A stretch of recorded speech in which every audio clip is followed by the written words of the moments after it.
our Zoominar today. And right now we're going to show you a brief video that will show you, give you a good background in what gerrymandering can do. It's only 2.5 minutes, and here it comes. Okay. Yeah, I just did. We're just talking because we forgot to start the, whoops, the recording, but it is now started. Oops, I need to do share screen. And I'm just getting the video up here. Bear with me 1 second. I don't see the video, do you?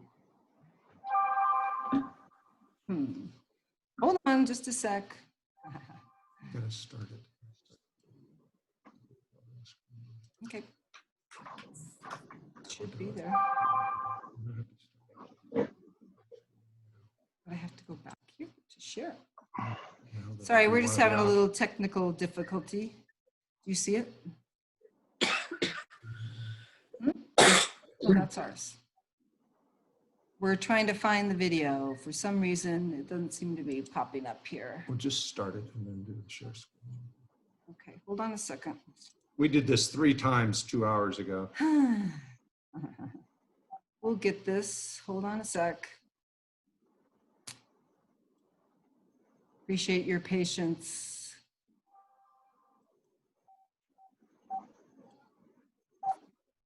You've got to get that sound.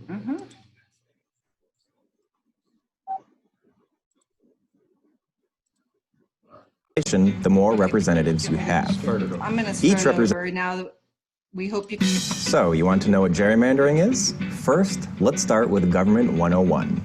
In the United States, each state elects a certain number of representatives based on the state's population. The larger your population, the more representatives you have. Each representative represents a district or a geographical area, including its voters. Ideally, we want to have a range of representatives who reflect the political views of the population across the state. But how do we decide who gets to vote for each representative? Let's look at an example. Suppose we have a very tiny state of 50 people. 30 of them belong to the blue party and 20 belong to the red party. And just our luck, they all live in a nice even grid with blues on one side of the state and reds on the other. Now, let's say we need to divide the state into 5 districts. Each district will send 1 representative to the House to represent the people. Fortunately, because our citizens live in a neatly ordered grid, it's easy to draw 5 lengthy districts, 2 for the reds and 3 for the blues. Voila! Perfectly proportional representation, just as the founders intended. Now, let's say instead that the blue party controls the state government, and they get to decide how the lines are drawn. Rather than draw districts horizontally, they draw them vertically, so that in each district there are 6 blues and 4 reds. With a comfortable blue majority in the state, each district elects a blue candidate to the House. The blues win 5 seats, and the reds don't get a single one. Oh well, finally, what if the red party controls the state government? The reds know they're at a numerical disadvantage, but with some creative boundary drawing, they can slice the blue population up such that they only get a majority in 2 districts. So despite making up 40% of the population, the reds win 60% of the seats. Not bad. This process of redrawing district lines to give an advantage to one party over another is called gerrymandering, and it's nothing new. The term gerrymander is named after early 19th century Massachusetts Governor Elbridge Gerry, who redrew the map of the Senate's districts in 1810 in order to weaken the opposing Federalist Party. Our example is, of course, a huge simplification. In the real world, people don't live in neatly ordered grids sorted by political party. But for politicians looking to give themselves an advantage at redistricting time, the process is exactly the same, and the consequences are very real.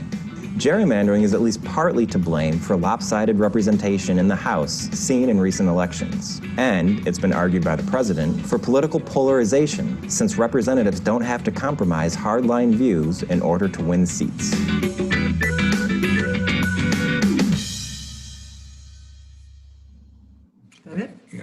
Share screen. This is serious business. We can't have somebody. That's a mistake. That's not a mistake. That's a...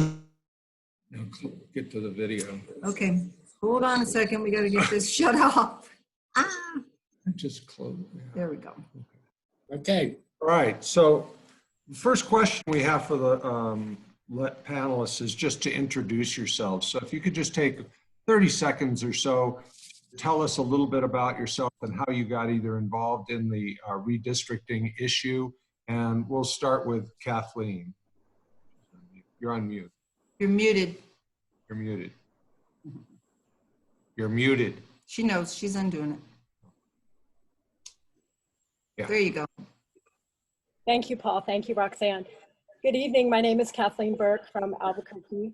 I coordinate the Fair Districts New Mexico project. I was recruited onto the project as a political consultant by the League of Women Voters of New Mexico in 2019. And now I work hand in hand with 19 mostly local and some national organizations, including our esteemed partners, the Brennan Center for Justice and the Princeton Gerrymandering Project, and the esteemed Retake Our Democracy. Thank you, Retake Our Democracy. We are excited to be here tonight. Our goal is to reform redistricting in New Mexico, essentially by taking redistricting power away from the hands of those in power and placing it instead in the hands of the electorate. We are delighted to report that the Thornburg Foundation of Santa Fe has funded a redistricting task force, and that is with another of our fine partners, New Mexico First, who is charged with convening the redistricting task force commencing this September. So this is brand new news as of within the last week. We're really excited that that's going to be a game changer here in New Mexico. So New Mexico First, working in partnership with the League of Women Voters and others, is in the process of creating that task force to make recommendations to the 2021 New Mexico legislature. As we wade into the topic tonight, I wish to bring to the audience's attention that the New Mexico Constitution gives responsibility for redistricting to the New Mexico State Legislature. The legislature is therefore responsible for the redistricting of the congressional districts, the PRC districts, public education districts, and the New Mexico House and Senate. Currently, New Mexico— Kathleen, can I interrupt just briefly? Yeah, sure. This is 30-second introduction. You're going to have plenty of time for other, and if we do this every question, the Q&A will not happen with our audience. So Yeah. just how you got involved and Yeah, this is more of a personal introduction, and then you can give us the background when we get in a little bit further. Got it. I'll come back to this later. Thanks, guys. All right, Dick, how about you? Thanks, Kathleen. Yes, my name is Dick Mason, and I'm chair of the Action Committee of the League of Women Voters of New Mexico. And the League of Women Voters of New Mexico is the state organization, but we have 4 local leagues: Central New Mexico, Southern New Mexico, Santa Fe County, and Los Alamos. The league was founded 100 years ago to encourage women to utilize their newly won right to vote and to engage in the political process. And yes, for the last 45 years, the league has accepted male members. I've been a member for 26 years. We're excited. This year we are launching our online version of our voters guide, Vote 411. Check it out. It is great, for voter information. The league also develops positions on issues after extensive study, and that is how we developed our position on redistricting reform. So thank you. Thank you. Thank you, Dick. Senator Moores, how about you? I'm Senator Mark Morris from Bernalillo County. I serve with Senator Ortiz Pino on the Senate Rules Committee, where I serve as the ranking Republican member for the last 8 years. And redistricting has been something we've talked about a lot in Senate Rules over the years because of the inherent unfairness of it. And we have a lot of the election laws for the state of New Mexico out of that committee. And we have a lot of really good debates. I'm glad to say we actually have a lot of compromise on a lot of the issues that we deal with, and a lot of that deal is because of Senator Ortiz Pino, and a lot of us believe in good government and try to put our partisan hats aside a lot of time when it comes to some of these issues. Okay. That's great. Thank you. I just wanted to say for people who are watching, Senator Moore's his screen is freezing up, but luckily we can still hear you. And there's not really much we can do about that. That has to do with internet speed on his end. So as long as we can hear you, we're good. I think it's good. But if there is something you can do about video, that would be great. All right. I'll try. I'll work on it. Okay, All right. thanks. Senator Ortiz Pino. Yes, thanks, Paul and Roxanne, for inviting me to be part of this panel. I'm Gerry Ortiz Pino. I represent downtown Albuquerque in the legislature, in the Senate. And I've done so for 16 years. I'm just finishing up my 16th year now. Many of those years have been spent on the Rules Committee. Only one of those years was spent dealing with redistricting. And that was quite a disillusioning process, I must say. We had terrific technical assistance. We had every bit of information you could possibly ask for. We went around the state and did public hearings, and we still wound up in court and had to spend many millions of dollars. There's got to be a better way. And so, like Senator Moore, I think we can find a way that would be best for the state of New Mexico, best for good government, and it wouldn't necessarily be totally partisan in its orientation. Okay, thank you. So the first question I have is for Dick. That's just, can you give everybody a little bit of background on the redistricting process in this country, and then historically what processes are used nationally, and not just redistricting, but gerrymandering as well? Okay, well, you heard a little bit about, how the term gerrymandering came about, but actually redistricting is done since the first census in 1800. And then you heard about 1812, that was when gerrymandering, the term gerrymandering came. But gerrymandering basically is a manipulation of district maps to favor a party, incumbents, and we've seen a lot of that in New Mexico, or to disenfranchise a particular constituency. And this behavior went on quite unchecked until the Voting Rights Act of 1965. And that was aimed at protecting the rights of minorities, but didn't deal with the other issues around gerrymandering. And in 2019, the US Supreme Court ruled that federal courts could not rule on unfair redistricting in states unless it affected the rights of minorities. And that left it to the states. Many states have taken action. 14 states already have independent redistricting commissions. 8 other states have implemented procedures that'll make the process fairer and more transparent. And the movement is towards reform is moving fast. We're hearing about new movements every day. So it's time for New Mexico to act. New Mexico was the last state, one of the last states, to implement an independent state ethics commission. We don't want to be the last state to implement redistricting reform. It's time for New Mexico to act. Okay.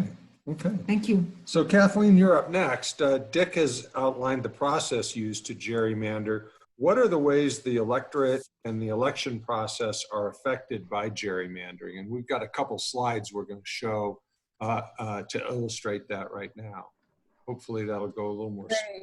I'll just pick up where I left off too and start by saying, currently New Mexico has very minimal standards for how redistricting is accomplished.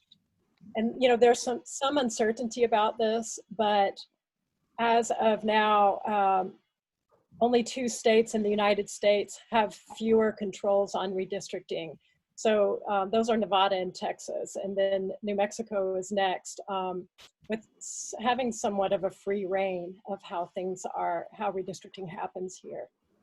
So yeah, Paul, thanks for the slide here. This essentially shows us what was shown in the video, where we have a set area and various ways in which it could be redistricted. The middle illustration is how you think, well, it might be done that way, but then the illustration on the far right is actually more realistic about what actually happens when districts are gerrymandered.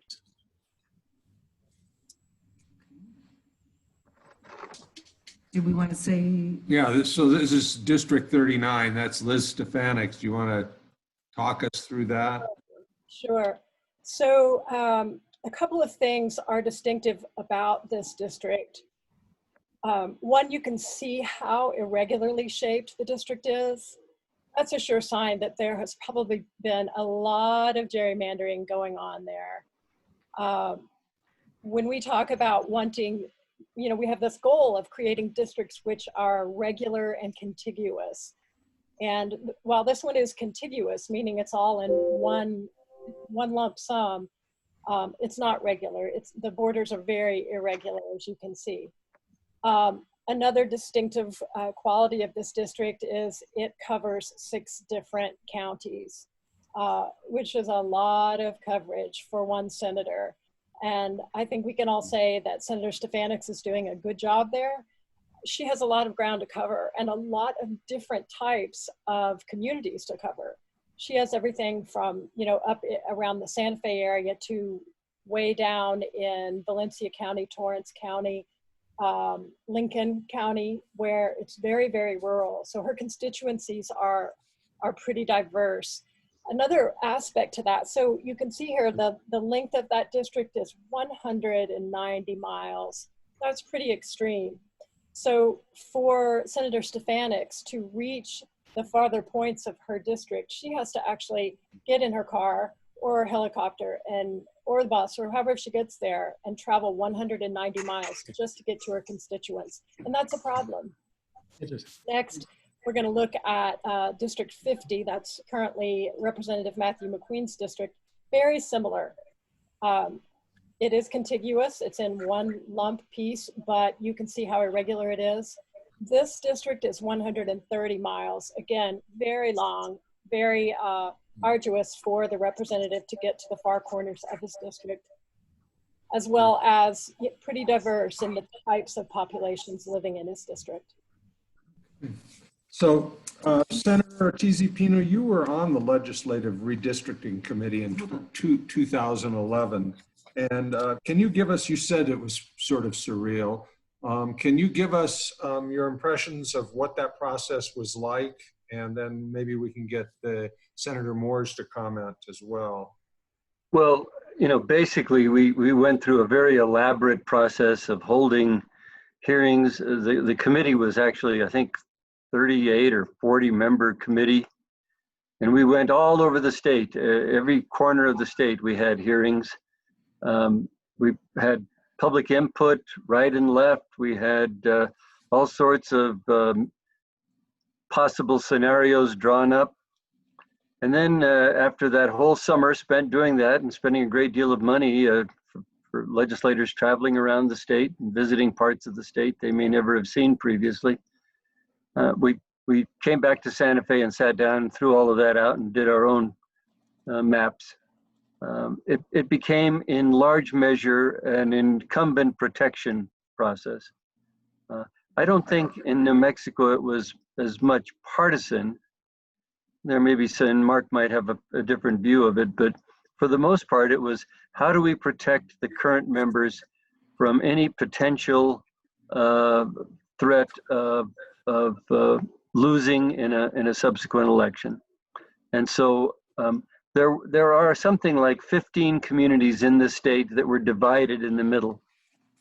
Taos, for example, Alamogordo. There are all sorts of scenarios in which the community, which you would think would be held together as a contiguous whole with similar interests and similar concerns, was divided up.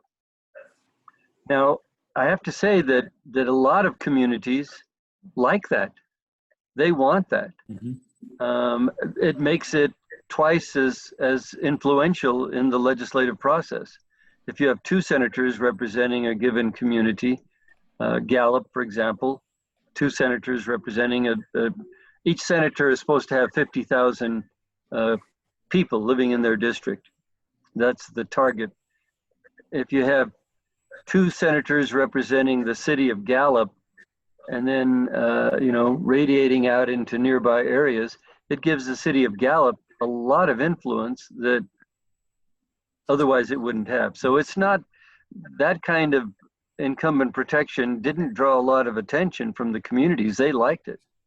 But it means, for example, and I clearly remember several instances in which incumbents said, oh, don't include those precincts in my district, even though it made more sense from a lot of reasons, because some of those precincts have living within them prospective potential opponents for me in the primary, and I just don't want to have to face them.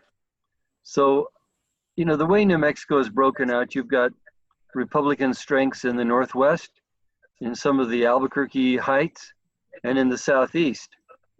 And it almost doesn't matter how you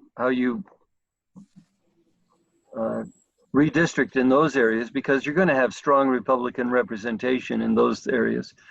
Where it becomes a little dicier is in the margins, and that's where all the battles seem to focus on.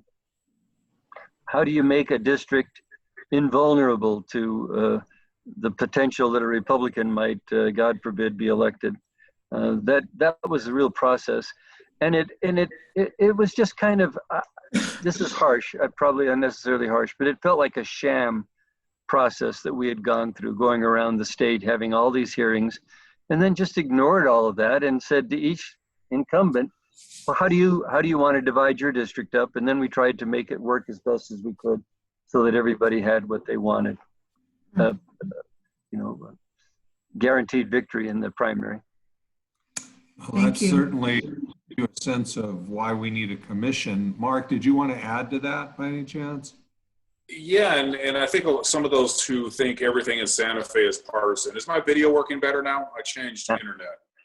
Yeah. Okay. Yeah, and I think Gerry mentioned something, and everyone thinks that Santa Fe is so partisan, and it's not necessarily on a lot of issues. My first taste at the redistricting battles was in 2001. I served as chief of staff for the then lieutenant governor during that lawsuit. So I was on the sidelines and saw that process, and we were named, since he was president of the Senate, in the lawsuit, which basically meant we were able to hire a lawyer, one more lawyer in the very litigious process that went on that year. And so I knew that was not the right way to do redistricting. And what Gerry said was correct. And you'll notice that he didn't talk a lot, although he did talk some about the Republican-Democrat redistricting and incumbent protection process. A lot of what happens in redistricting, as Gerry mentioned, was about primaries. Since we don't have open primaries, and since we have a closed system in New Mexico, and because of redistricting also, most of the elections are won in the primaries. Gerry in his district has to more worry about his primary election. In my district, I have to worry about my primary election much more than I do my general election, and him also. And so what you see is an incumbent protection program to, like as Gerry said, cut out potential opponents in your primary. And also another incumbent is leadership. Those who would control the legislative process on both sides, Republican and Democrat, make sure redistricting is an opportunity to cull people out of their caucus who might be a threat to them, to make sure that they keep into the leadership position. And that happens a lot. And what Gerry mentioned earlier, on the Republican side, we have 2 senators from Alamogordo in the eastern New Mexico, which tends to be more Republican. But we don't have a single senator from Clovis. We don't have one from Carlsbad. We don't have one who actually lives in the city of Roswell. So you see how these things play out at the micro level when you start dealing with internal caucus leadership issues, and then that keeps moving on to leadership of the Senate and the House of Representatives. So a lot of people like to talk about this being Republican-Democrat, and I can tell you it's much more knife fight in the trenches when it gets down to the caucus level fighting that happens when you're trying to make sure your district is perfect for your election, and the horse trading and the fighting that happens at that level is much more intense a lot of times than it is between Republicans and Democrats. Okay. Thank you. Right. So this next question is for both of the senators again. So I guess you can start, Senator Ortiz Pino.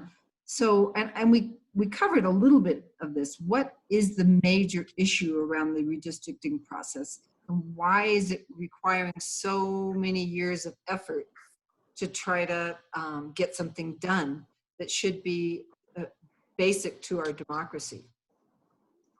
I think I can only talk about New Mexico, really, because I don't know about any other state and their experience with it. But I think in New Mexico, because we've held it so close to the vest, and we go behind closed doors, to come up with these maps that satisfy us, and then we spring them on the public, it's like a red flag in front of a bull. Of course you're going to have legal challenges. You've done something, and even if what the court ultimately approves is not significantly better than what we had come up with, it's just the way we went about doing it was like asking for trouble, asking for court action. Now we've spent millions on these attorneys' legal fees when they sue us over a process that we could have avoided all of that if we had just been more open about it and done things more out in the open. I know I favor a commission. It needn't be a complicated thing. My own version of this, and you've heard this from me a couple of times, but if the courts are always going to be the ones to decide it, why don't we form a commission of 3 retired Supreme Court justices, 1 Republican, 1 Democrat, and a 3rd one that the 2 of them have to agree on. And then they go through the maps and the consider. There are really only 2 considerations. One is each district has to be about the same size, and they have to be, fairly representative of a community of interest. And so if you can meet those 2 needs, I think the Supreme Court justices could come up with a plan or 2 plans or 3 plans, and then we still have under the Constitution the obligation of doing it. We meet and we vote on it, but it's all done out in the open in public. And there's not this sense that something has been pulled over our eyes by this process that just didn't smell right. Senator Morse? I completely agree. And I've actually been the sponsor twice of various redistricting reform measures. We've actually tried a commission in the past, and we had a bipartisan, bicameral piece of legislation introduced. And the reason it doesn't move forward, quite frankly, what I referred to earlier is sheer political power. We had a bill that had Republican and Democrat sponsors, Senate and House sponsors. And when it was dropped, we actually filed it early in February or December for the session. When it was introduced, it actually received 3 committee hearings. Even though we filed it early, and never once out of those 3 referrals had a hearing. Because quite frankly, leadership didn't want it. And that's what the power of the legislative process is. When you're in leadership and you control the next redistricting, and you can ensure that your party and those who support you in your caucus continue to be in power for the next 10 years, you have no desire to change the system. It's a system that you were created by, and you don't want to change it. Now you can give lip service to wanting to reform and change, but when it comes down to it, you don't want to change. So I tried that redistricting in a bipartisan, bicameral methods. I've also introduced, working with the League of Women Voters, the Iowa model. Last session, since we couldn't do a constitutional amendment since we're getting closer to the election, that again, we passed it for the first time. We passed it out with Gerry and I and some others supporting in the Senate rules. We got it passed out of a committee hearing for, I think, the first time in the history of the legislature, a committee passed a redistricting. Of course, it didn't come close to the floor and didn't come close to the final passage, but it was movement. But the answer to your question is it's sheer political power by the elites who control the legislative process, who don't want to give up that power. It's not a Republican Democrat issue. It is those who control versus those who want reform. Okay. Thank you. Thank you for that. This last question for the senators, we got 3 in a row for the senators. There's a couple more later. But the last 3 redistricting cycles in New Mexico have had Republican governors and Democratic control of both chambers. This time the Democrats have control of both houses and the governor's office. That's not likely to change due to the November election. How do you see that impacting the process? I mean, is this going to be just the Democrats go into their caucus, draw up the maps, and come out and show the Republicans this is what it's going to be this time? Or is there going to be some kind of bipartisan effort here? if I might, I'll let Gerry jump in. That doesn't always work. As I was saying earlier, a lot of the bloodletting happens within the caucuses during the redistricting process. So there's always cross-party. There's always Senator Ortiz and Pino coming to Mark Moores in the halls and say, hey, can you take this precinct from me and I'll give you this precinct? And that kind of backroom deals happen. Regardless of Republican versus Democrat. So that kind of stuff happens during redistricting, and it's Republican and Democrat and internal caucus.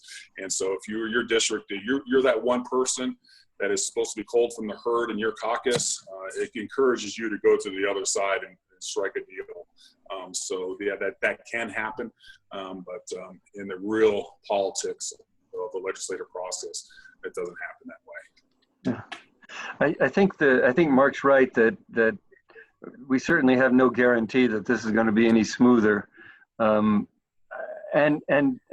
what we have absolutely no control over are the outside legal activists who will challenge whatever we come up with.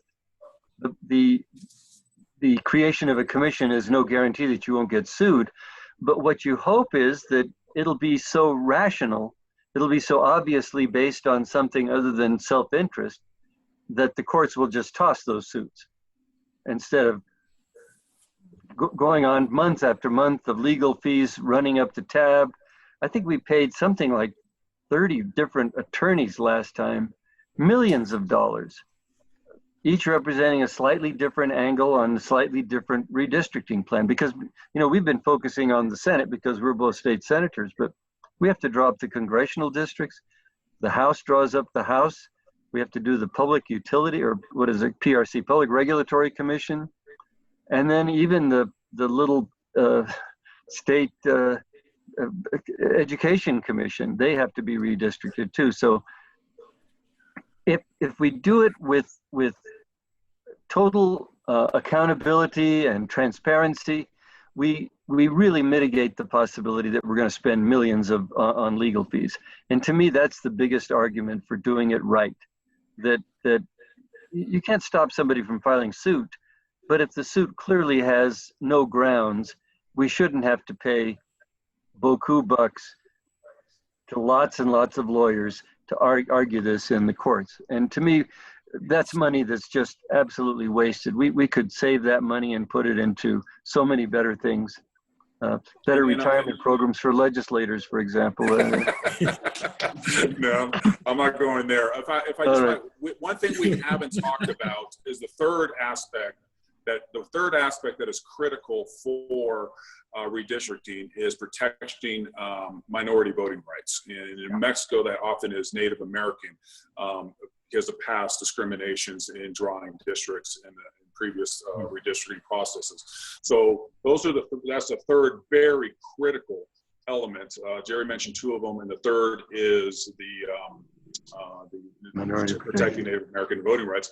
And what happens, Gerry, you'll remember last legislative redistricting plan, what was the number one priority weren't the three that Gerry mentioned. It was where the incumbent lived. And the maps that were distributed during the process had a big red star where the incumbents on the maps. It passed out these maps and it had a star of where the incumbent lived. And you could literally look at it and see where you lived, where your potential opponents. I could see where Gerry lived or Bill Tallman lived, the other senators in my neighborhood, and make sure they weren't in my district, that kind of process. So that was number one, not the three things that actually really matter. Just to follow up on that, there were actually a couple of senators who had decided not to run again. And so they made, these very gracious offers. Well, why don't you carve up my district because I'm not going to be running again. That'll give you some more flexibility. And I mean, that was probably pretty reasonable on their part, but it kind of just underlines that the process was an incumbent protection plan rather than what are the most logical district boundaries that make the most sense in terms of representing all the people in this area.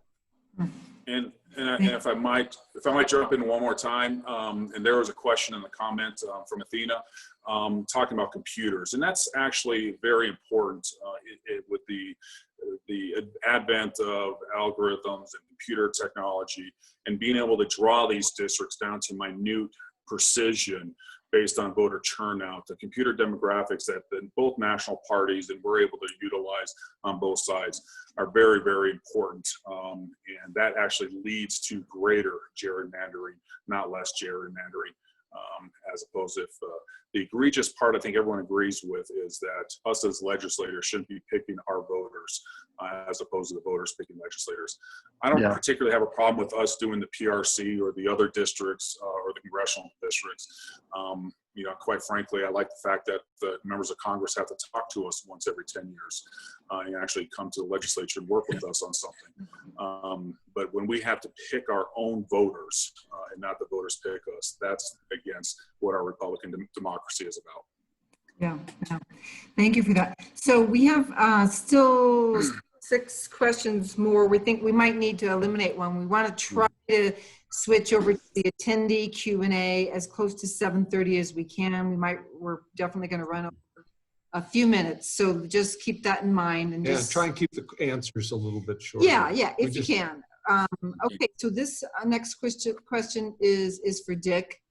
So how would the process unfold for creating an independent redistricting commission, assuming we can get a bill passed in the legislature and the bill signed by the governor, and then it goes to the ballot and it becomes a constitutional amendment. Then what? Okay. Well, first of all, because some people have asked this, New Mexico does not have a ballot initiative process where citizens collect signatures and put it on the ballot. In New Mexico, a joint resolution has to pass both legislative chambers by a simple majority. Some states require more than that. The governor doesn't have to sign a joint resolution. If it's passed by both chambers, it goes right to the ballot. But legislators, we have found out, don't like long constitutional amendments. So you can't put all the detail that you would like into the language that goes on the ballot. So that requires the legislature to pass enabling legislation. And as we found out with the State Ethics Commission, that can be a problem. There were multiple attempts to water down the strength of the Ethics Commission. And luckily, with the leadership of Common Cause and others, we were able to beat back those changes, and we were able to get very effective enabling legislation, and the Ethics Commission is up and running very effectively now. But it just shows you have to be vigilant all the way through the process. Okay. Thank you. So this is also for you, Dick. I know that much of what we've discussed has been about creating an independent commission, but I know you're also very concerned that commission would govern the 1930-31 census. You're also concerned about our process for this census. Can you talk a little bit about what the legislature or others might be able to do to make that a cleaner process? Okay. All right, we're very excited. As Kathleen mentioned, New Mexico First is going to be convening a redistricting task force to develop recommendations for the 2021 redistricting cycle. And at this time, we're not being prescriptive about what the answers are. That's the job of the task force. But I can point out what some other states have done. Some have put the criteria for redistricting, strict criteria, in statute. Some have created a temporary redistricting advisory committee. New Hampshire is actually considering passing a statute that would create an independent redistricting commission by statute, not constitutional amendment. Others are allowing the public to submit maps and putting in place a process so they're adequately evaluated against the ones that the legislature creates. And I just want to point out on the use of computers, Senator Morse is right. It's a two-edged sword. Some of the parties are using them, to be able to manipulate. But there is software out there that advocates can use to counter that. And that's the other thing that New Mexico First is going to be looking at. So thank you. Thank you. Thank you. This question is for Kathleen. So we know that gerrymandering has different kinds of impacts on different populations. So can you tell us a little bit how communities of color are impacted specifically? I can somewhat. You know, I want to say that in the past in New Mexico, there has generally been negligible attention paid to redistricting from the electorate. And I think we can rightfully say that has changed, considering the many number of participants with us this evening, and considering the coalition that's forming up at Fair Districts New Mexico. This is changing right before our eyes, that we have citizens who are watching this process in a big way for maybe the first time. We are pleased by this fantastic show of public engagement tonight. Thank you for being here. So, you know, what happens is with extreme gerrymandering is that there's this dismissal of wide swaths of constituencies. And oftentimes, historically, that has been wide swaths of minorities. And in many cases, wide swaths of Native people and Hispanic people. Primarily in the North, there has been gerrymandering against Native people, and in the South, in New Mexico, the gerrymandering has been against Hispanics or Mexican Americans. So, you know, what happens then is these people become unable to select candidates who are representative of their community of interest, or, you know, that portion of the electorate. And so what happens is they become marginalized. Their needs are not heard by their representatives or their senators because the legislator no longer needs to listen to these people because they've locked in a solid win for themselves via gerrymandering. So unfortunately, in addition, not only is it discrimination against race, the desires of the moneyed and powerful constituencies gain preference. So, you know, it's not just about race, it's also about money and power. In the end, what we see as a result of this is that constituencies become alienated from the lawmaking process altogether. People become hopeless. As far as the effects on the electorate, you know, just recently, we at Fair Districts were studying reports about how gerrymandering affects child health and wellness, for example. Gerrymandering reaches into all facets of our lives and affects all facets of life, especially for those who are discriminated against via gerrymandering. So it's not just a tool to entrench the incumbents, which we've talked about a lot tonight. It is also a tool used to silence various voter populations. I think that speaks to your question, Roxanne. They may be partisan minorities, they may be racial minorities. The people become voiceless because eventually that entrenched majority has no need to pay attention or pay heed to the wishes of the minority. Okay, so thank you. Thank you. Dick, we're going to give you a couple minutes on this. Who are the people and the power brokers that prevent this from moving forward? Us getting it? You know, as you noticed, unless there's a dramatic change in the elections, the Democrats are going to control both chambers and the governorship. Some have referred to that as a trifecta. That means they are the obvious power brokers, and that means they have to hear from their constituents, especially those that have support them on other issues, that fair redistricting is important to them. But, you know, I wouldn't be active in the league if I didn't believe that the ultimate power brokers are the people aren't the ultimate power brokers. And if you think that's too idealistic, I want to give you an example of something that happened in one state recently. The state party was putting in place a process that would have favored their party. The county chairs of their party rebelled, saying they're hearing from their constituents that they want fair redistricting. Fair redistricting was put in statute in that state. It was the constituents speaking to the county chairs speaking to the state party leadership that made the change. So people, if they speak out, can make a change. Okay, That's thank you, great. Dick. Great. That's it. Thank you. So this next question is for Kathleen, and then we're going to get back to the senators on our final question.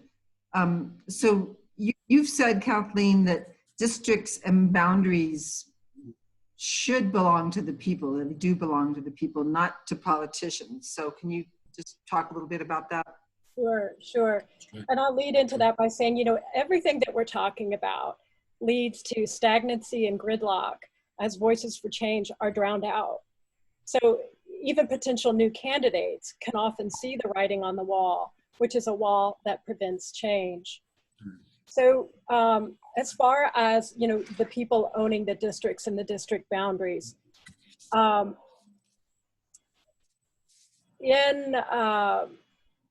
know, in 1962, for example, there was extreme gerrymandering regarding natives.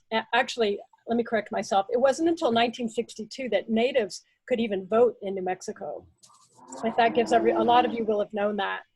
But, you know, and there's been intense gerrymandering since then. And by fixing gerrymandering, we could have representation that is more true to what our state's population looks like. And that's in regard to race and also age, gender, ethnicity, and party. Regarding the district boundaries belonging to us, yes.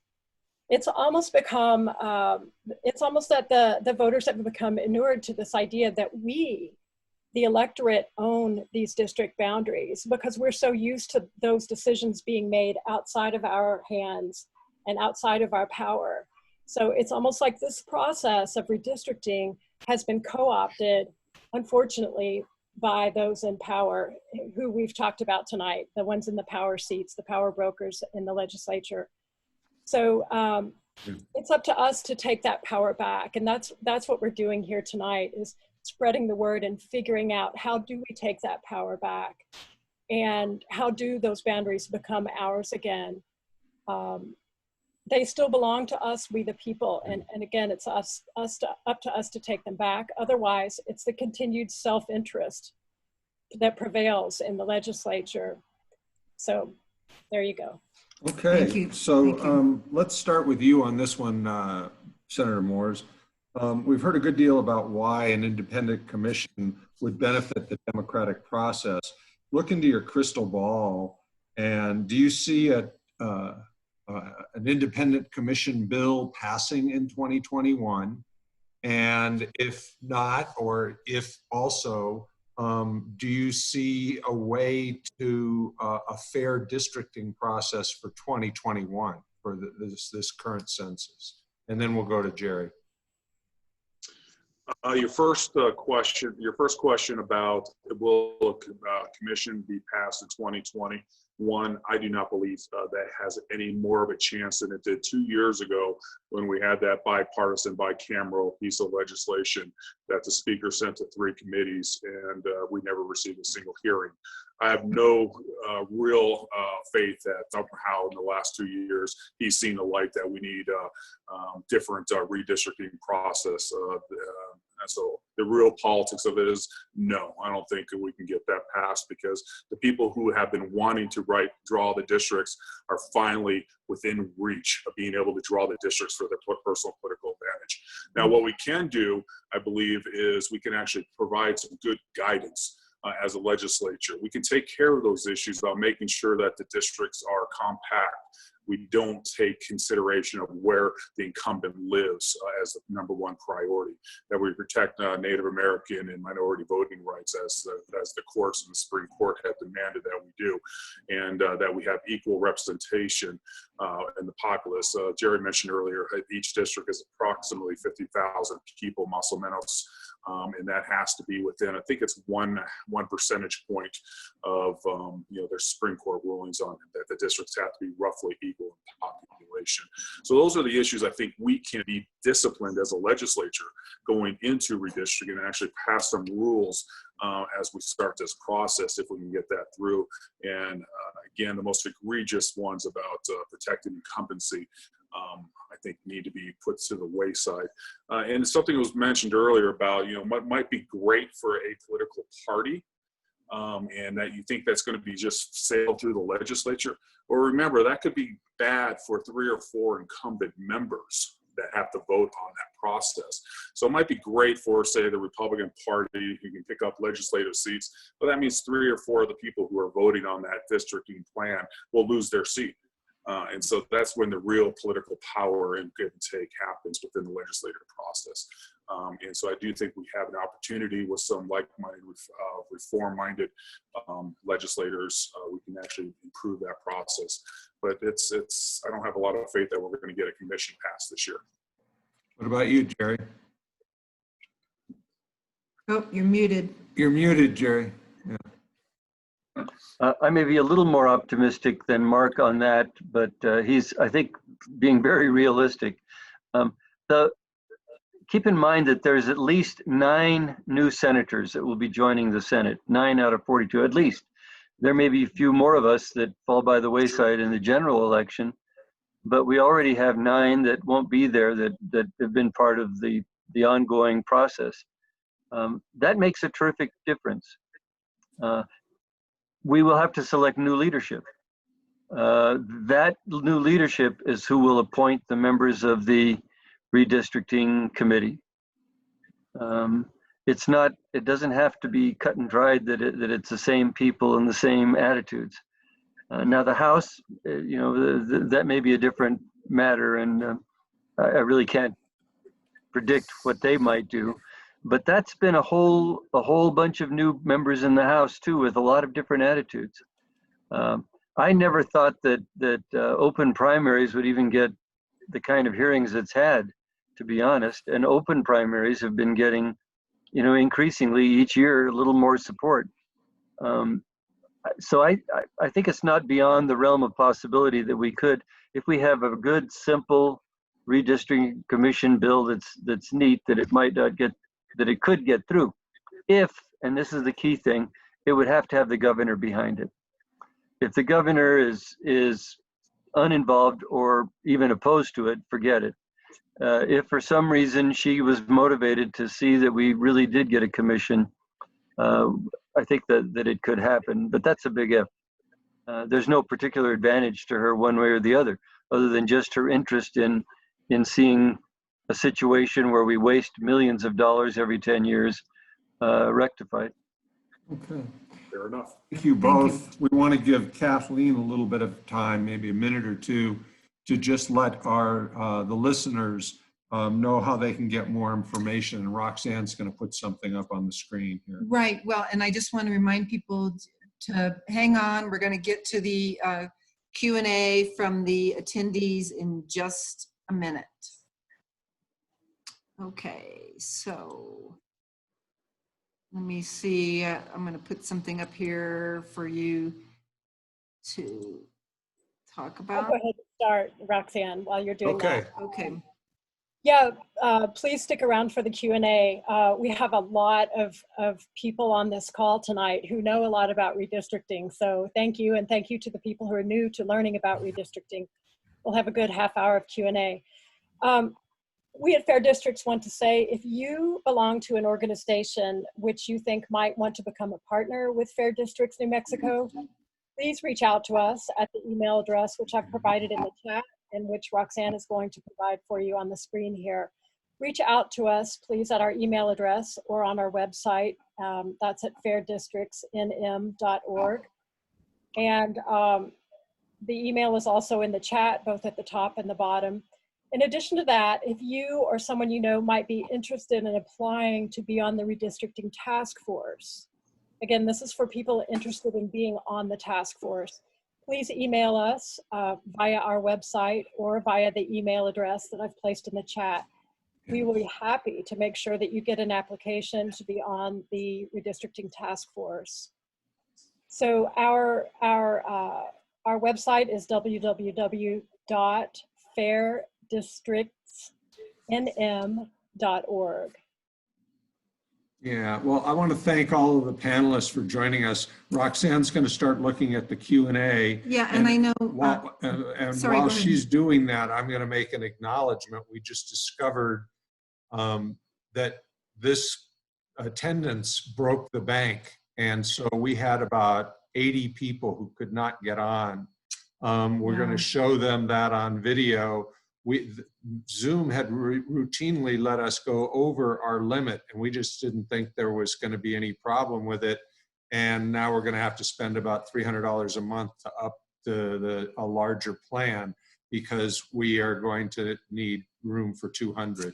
Well, and so we apologize, and people will be able to see this on video, but, and I'm going to have a question from somebody who texted So me. one of the questions that somebody put up is it being recorded? Yes, it is. And we will send out a link to the recording to everybody who registered, so that those people who couldn't get on tonight will be able to watch it. So I want to try to find a good question for you, Senator Ortiz Pino, because I know you're going to be leaving us early. At least I think you said you had to leave early.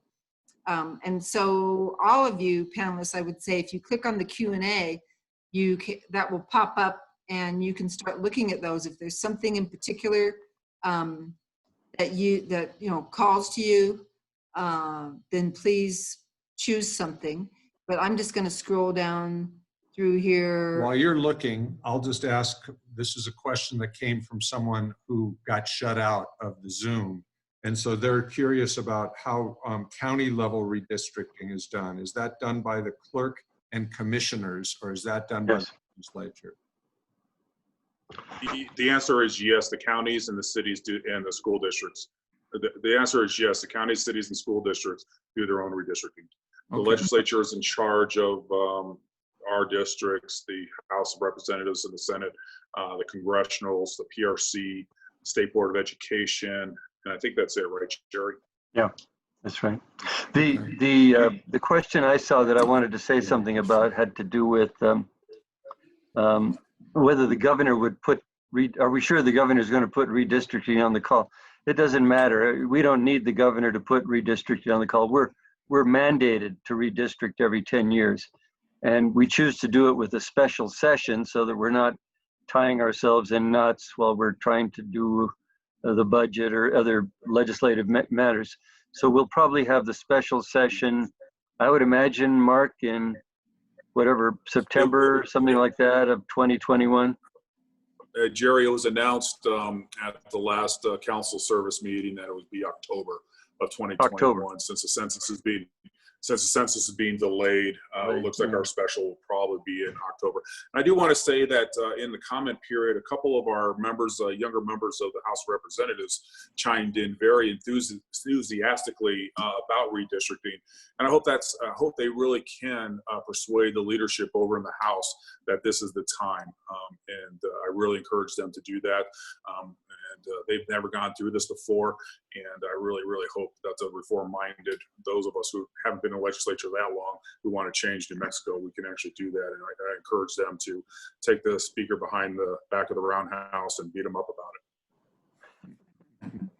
it. And I will have to beg off now. Our granddaughter who lives here with us is having her birthday party, and I misread the thing. I thought it started at 6 and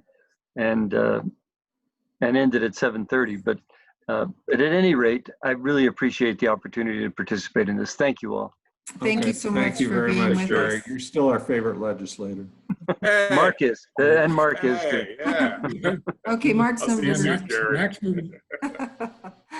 So, yeah, I see a couple of questions, people asking about the census. Is the census going to get done? I mean, I don't know if obviously there's talk about it. Can I answer that? Late. Right now, we usually get the census data on March 31st of 2021. They're saying now the earliest is July 31st, 2021.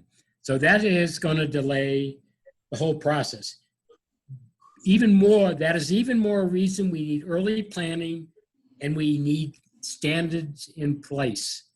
So those aren't being debated, throughout the whole process. But that is going to be a problem. And I just want to mention one thing. some of the municipal elections that need to be redistricted in 2022, they might not be able to redistrict in time. And I've spoken to Senator Daniel Soto about changing the legislation so they aren't bound by that. So yeah, it's a real problem, the delay in the census. Yeah. I had a question that was being asked by Cotton Dean. I think this is his Colton Dean, but also I had it in an email. And the idea was, before this session began, the idea was to group districts together and have multiple, sorry, Roxanne, have multiple representatives from that district and have them elected with ranked choice voting, so that a district might have 3 or 4 people with different kinds of political perspectives and biases and so forth. Is that something that any of you have heard of, or anything? Again, that would require a constitutional amendment. Isn't that correct, Senator Moores? If I understand the question, is we would have multiple legislators per district. Some states do that. Of course, in our Constitution, there are 42 senators and 70 members of the House, no more than 42 senators and no more than 70 in the House. So the districts don't line up, and the math doesn't line up, say, like in Maryland, where they have 2 reps per 1 senator, overlapping districts and things like that. So that would require a much different constitutional structure for how you elect legislators. Okay. If I'm understanding that correctly. That was the question. Yeah, I think you did. Do any of you see questions that you have a burning desire to answer, or should we just move along and choose a few? I want to apologize to the attendees. We had 26 questions. I don't think we're going to be able to get to all of them, but we'll do our best. There's a question from George Richmond. I'm sorry, go ahead. Oh, why no, not? There was something about, I was scanning the questions you were asking. One of the things that talked about was independence. Mm-hmm. And I do believe New Mexico does a terrible job. Dick and I have worked on open primary legislation. Again, last year was the first time we actually passed an open primary bill out of the Senate Rules Committee. It didn't go anywhere after that. But there's no questions in New Mexico, especially as the leading group of registered voters are declined estates, as we call them in New Mexico. And they're completely locked out of the primary process. And that is a huge problem. And I think segues directly into redistricting and gerrymandering. I do believe that's the 1-2 punch of majorly needed reform in our election laws. Okay. Thank you for that.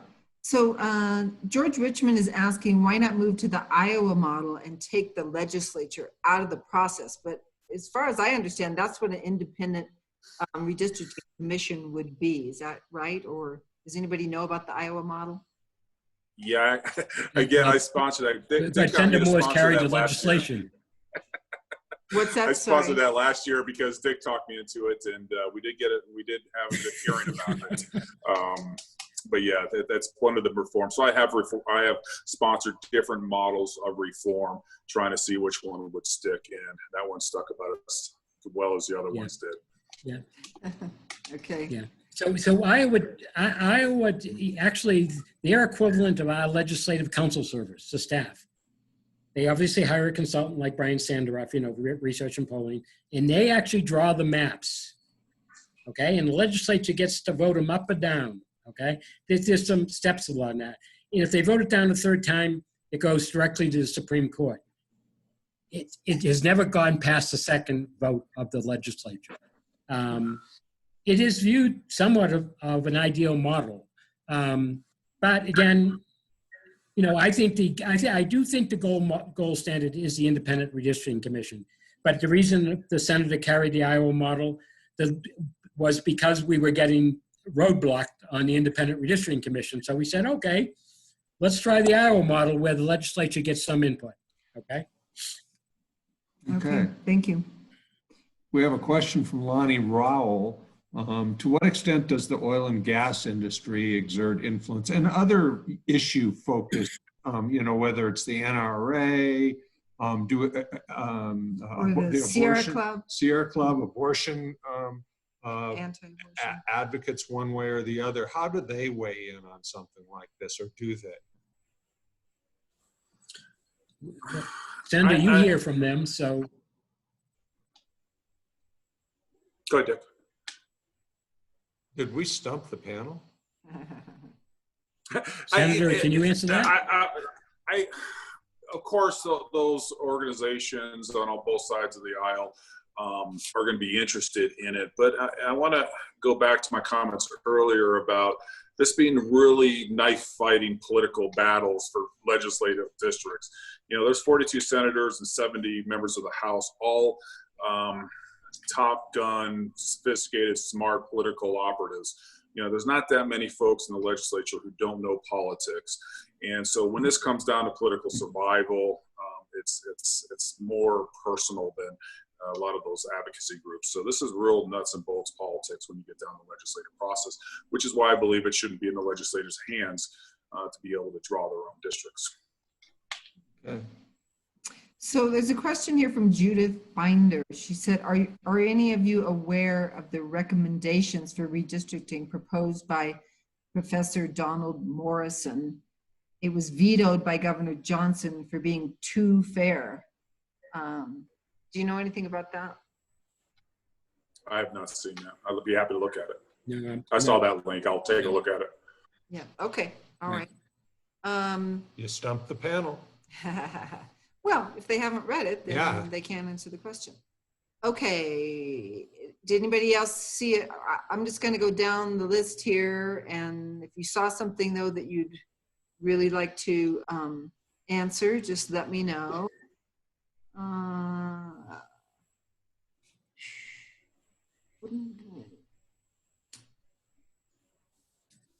Oh, well, I think I'll just say this is from Charlie Bennett. Wouldn't an incumbent who is reliant on the gerrymandering of an adjacent district vote against any changes?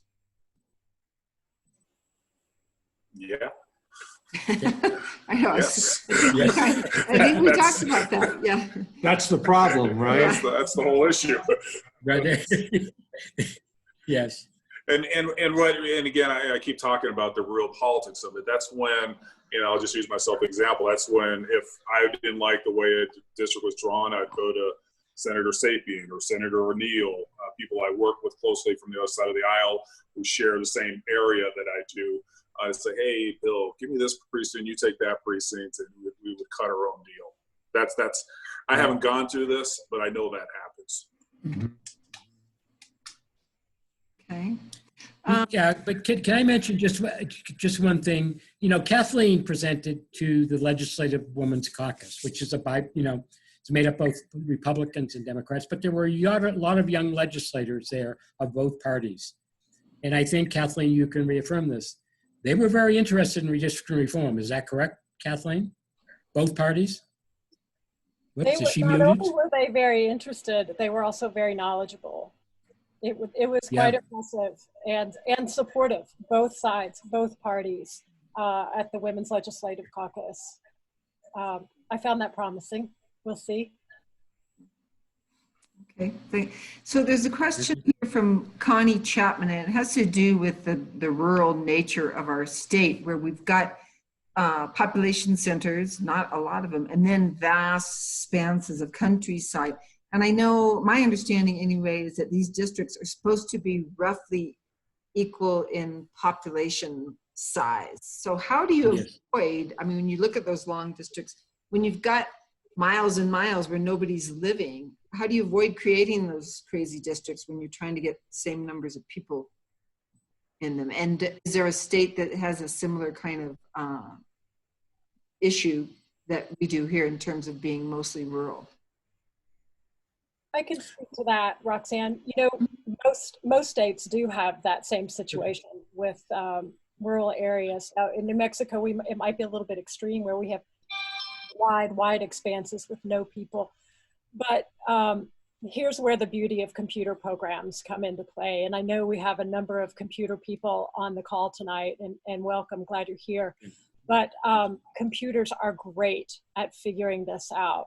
And so, you know, the sizes of the district need not to be equal in mass. They need to be equal in population, right?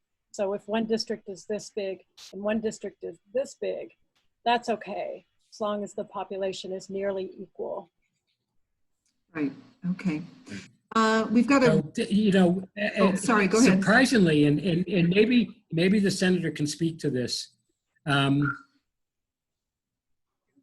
I think actually, and you could say this is good to some deal, but some deals I think have been made to make sure that the rural areas have adequate representation that always haven't paid attention to one person, one vote. Now, someone might say that's good to get rural representation, but if you believe in one person, one vote, that isn't necessarily good. So I don't know whether the senator wants to comment on that or not. And it's inevitable that, for instance, Gerry and I both represent Bernalillo County, and I think there's 11 senators who touch Bernalillo County in one way or another, and then there's other senators who represent 5 counties. And remember, counties are a subdivision of the state, so their county lines are arbitrarily made by senators and legislators in the past. You know, usually depend on where someone's ranch was and they wanted it in this county, or it's sake of Otero and Lincoln County, there was a judicial issue that created that county. But so that there are those issues. So you're going to have that massive area in New Mexico versus the district I represent, which is basically a rectangle in northern Bernalillo County. So that, I do think that is something an issue. Now, what you've seen historically is a rural domination of the redistricting process. As Albuquerque population has grown historically, it always lags the political power that resides in rural New Mexico. And one of the things many people don't realize, a lot of the political fights in Santa Fe are about rural New Mexico versus urban Albuquerque, Bernalillo County area. And since those districts are usually drawn 10 years and then, you know, continue to have that legacy as time goes on, the rural power in New Mexico legislature is probably greater than the urban power because of that legacy of redistricting. Okay, thank you. Couple of questions. I'm going to go back up here. So is there any other option that might make the process more fair, even if an independent redistricting commission, this is from Maureen Scourin, such as enacting standards into statute, you know, some other rules about yeah, when I mentioned some of the things that have happened in other states, putting the standards in statute is one of the alternatives. And that is one of the things that the redistricting task force will be looking at. There's actually, in the Iowa bill that Senator Moore sponsored, there's actually a section of that bill that has very good standards that you could just take out of the Iowa bill. And if you enacted that, it would be a big improvement. Mainly, it excludes incumbency being considered. So, Senator? Yeah, absolutely. Absolutely. And Dick and I have had a number of conversations on just that issue. And we attended a conference with some states that actually had very successful redistricting programs. And that's one of the advices that we took back from that, is coming out, enumerating what criteria, 1, 2, 3, 4, 5, I think there was as many as 7. But I had a good conversation with the head of the California Redistricting Commission, and she was saying once you get past 3, the rest of them don't matter. And that's what I was referring to earlier about those, you know, minority voting rights, compactness, and equal representation. Once you get past that, it kind of settles all the other issues and gets rid of the incumbency protection. So this is a question someone sent to in an email prior. They said they couldn't be on the call. And that is, it just seems like you almost have to be a cartographer to be able to figure this stuff out. And, you know, when I hear of maps getting kicked to a judge whose expertise has been, you know, legal practice and so forth, or to legislators, how is it really feasible? And then if you kick it over to an independent commission, how would they be able to do this in such a way that the mere manipulation of maps isn't so much of a priority in terms of just having that kind of expertise. That's not the kind of expertise a lot of people have. How do Okay. you do that? Can I answer that? You know, the Thornburg Foundation paid for me to attend 10 sessions of the National Conference of State Legislature. And one of those were on 4 software vendors that are available out there to the public or to the states.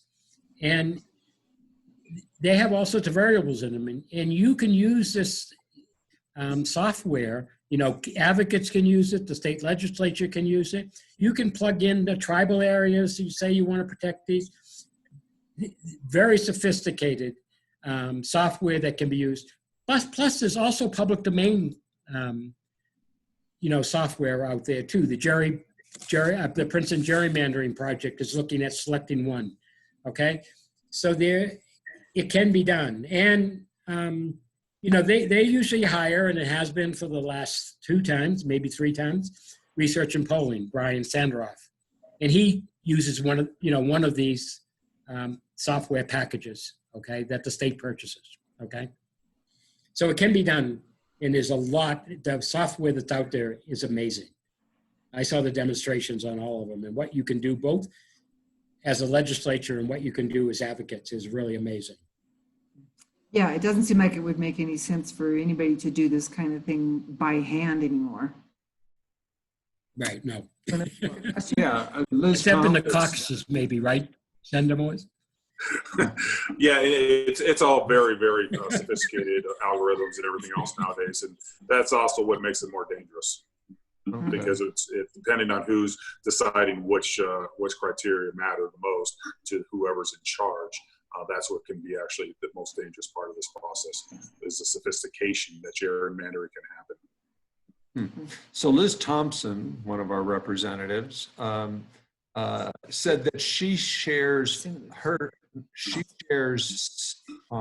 boundaries with 5 state senators. She shares precincts. Precincts. Not just boundaries, with 5 different senators. And I'm guessing she didn't actually pose it as a question. She said she'd love for this to be kept in mind with redistricting. How does that even come into play for someone like Liz? I think that's pretty. I think that's pretty common. I have 4 different members of the House that represent parts of the district I represent.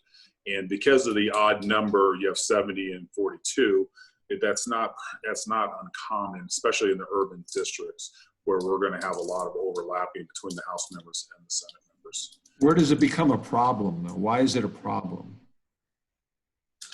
I personally enjoy it. I have 2 Republicans, 2 Democrats that I overlap with. We work very well together, especially when it comes to capital outlay allocations. We sit down, we work on things together, funding, community center in our neighborhood, our schools. And I think it actually works very well, at least for the urban areas like mine. And probably it's a little bit different for the rural areas. But I think for Bernalillo County, for the most part, I work very well with both the Republicans and Democrats I share the district with. Okay. I'm sure it depends on personalities also. So we've got about 4 minutes left. So how about if each of you take a minute to sum up? And we'll start with you, Kathleen. Thank you, Paul. Thank you, Roxanne. This is tremendous to have this kind of engagement going on. Thank you for being here, everyone. Thank you, Senator Moores. Nice to meet you tonight. Look forward to working with you in the future. It's great to have your advocacy. Thank you. And you too, Roxanne and Paul. Everyone, please just reach out to us to keep this conversation going. Find us on Facebook at Fair Districts for New Mexico. Find us at our website. Email us. We update our listserv about every other week. We'll be happy to put you on our listserv. And we'd be happy to receive your application if we could find some folks who are interested in joining the redistricting task force. That would be great. I'll wrap up with that. Thank you. Thank you. Thank you, Kathleen. Richard? Yes. Yes. Just again, all I tell people, they can make a difference in this. We've seen it in other states. So they have to speak up and let their legislators know that fair redistricting is important to them. Okay, they can make a change. That's So my is that final the, words. sorry, is that the main thing that people can do, is just to talk to their legislator and tell them they want redistricting to be fair? Well, Kathleen has posted, people who are interested, there is going to be a redistricting task force.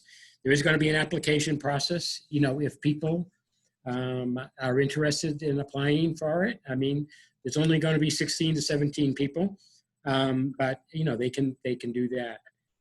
But again, what Kathleen said, sign up for our listserv, because we'll be putting, as things change, as the recommendations come from the redistricting task force, we'll be putting out information about that, and they may have recommendations on how people can be involved. Okay. Thank you. Okay, Mark, you get the last word. First, I just want to thank you all. This was a lot of fun. I want to thank Gerry, even though he's been gone. I think it's important that you all realize Gerry and I are on different sides of the political spectrum, but we work incredibly closely together on a lot of these reform efforts. And I think that's the way it's supposed to work in Santa Fe. And I think a lot of that is the frustration that the political elite leadership. So that's where I would put, Dick mentioned talking to legislators, talk to the leadership. They're the ones who have blocked this in the past. They're the ones who give it 3 committee referrals and refuse to have hearings on these issues and then give it lip service. But they're the ones that actually have the power to move this forward to. So don't let them just give us lip service. Stick it to them. Tell them that you expect action, and then keep them moving, because they're the ones who can actually get this bill moving. We can put it together. We can advocate for it. I can work with Dick and Kathleen and everyone else. But if the speaker doesn't want it, it's not going to happen. Well, he happens to be our representative, so we will let him know. And so is Senator Worth. So thank you all for being. Senator Worth has sponsored redistricting legislation in the past. Yeah. We want to thank all of you for being here. We want to thank the folks that got in the gate before we closed the door on others. And we'll be doing a fundraising campaign to raise the funds so we can up the ante on our future Zoominars. We've got one August 4th on the 2020 general election. And so you'll want to join us for that. And again, thank you all. It's 8 o'clock. And don't miss the record. If you know someone who tried to get on, couldn't get on, please let them know that this video will be available, by tomorrow? Tomorrow. On the retakeourdemocracy.org webpage under our Retake Zoominars. Yeah, under the actions and events page. All right, thank you all. Thank you so much, everyone. Still 8 o'clock. Thank you. We ended on time. Have a Thank you, great Senator. Thank you. Take care, Bye-bye. everyone. Good night.